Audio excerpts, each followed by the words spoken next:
Hi, and welcome to Three Questions With. Got my buddy Paul with us. Paul's a realtor. In today's segment, we're going to talk some tips about buying and selling in today's market. Hey, Paul, welcome to the show. Happy New Year. Thanks, Kevin. Same to you. It's good to be here. My experience, most lately, especially in this past year and a half, is plenty of people are looking to sell their homes, but they're hesitating. They want to know if the price is right. Is it going to go up? And that's a pretty usual question. Sure. So what I've found most recently in the Newburyport, Southern New Hampshire market is that when we put a house on the market, it doesn't last a week, maybe even less. Wow. And usually we sell for over the price. Yep. And that's been my experience. And when I started in the business, it was different. Now we do a lot of other things, help people get the house prepared. We maybe have a stager come in. We establish their price by comps, comparative market analysis of the area, and then we move forward. And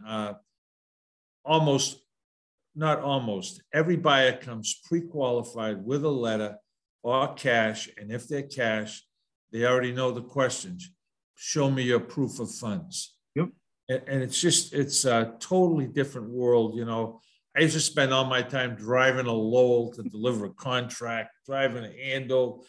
I don't do that anymore. We have dot loop. We have what you and I are doing now. It's just the best. Yeah. I've even listed a house like this in Raymond, New Hampshire. Yep. And we did all the conversation like this, and then I shot him the thing on dot loop, signed him up, boom, sold the house. Wow, that's amazing. Different world. Yeah, different world. Paul, I liked your advice about staging, because years ago we were trying to buy a house, and we went to this person's house who had the biggest furniture I've ever seen, and a giant TV. And I'm not good with visualization, Paul. And I was just standing there looking at it going, oh my God, the furniture doesn't even fit into this room. And it threw me. And my wife's like, honey, our furniture's not that big. Our TV's not that big. It'll be fine.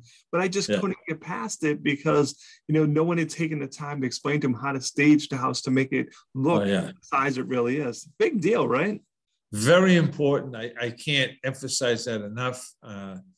As simple as, when you and I go home tonight, we'll have probably things on the kitchen table that are familiar to us and on the countertops. And sure, if there's some furniture like you mentioned, I mean, we have to bring them back into the, normal world, so to speak. Yeah. And we can't leave our, whatever it is on the kitchen table because we've had it there for 22 years. Yep. We have to clear it off so people can visualize what they're going to do, and what's going to happen.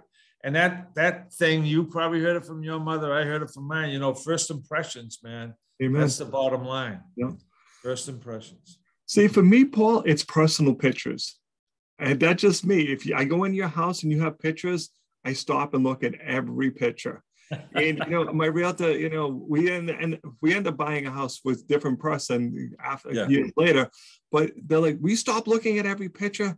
But I'm like, hey, look, I know Paul, that's who I am and stuff. But, then when we wanted to sell a house and it didn't sell, different market, different time. But my realtor's like, you got to get rid of all the pictures. And I'm like, I'm not taking down the pictures. And they're like, think about you. You did it. You stopped and looked at every picture. That's all they're looking at. They're not paying attention to your house. It's just, very true. You got to unpersonalize it and stuff. And you don't understand. Very true. It's going to be very distracting. Paul, let's flip it over. If someone wants to buy a house, it still seems like it's that crazy competitive market. How do they get their offer to stand out? I have to tell you, I'll give you one example.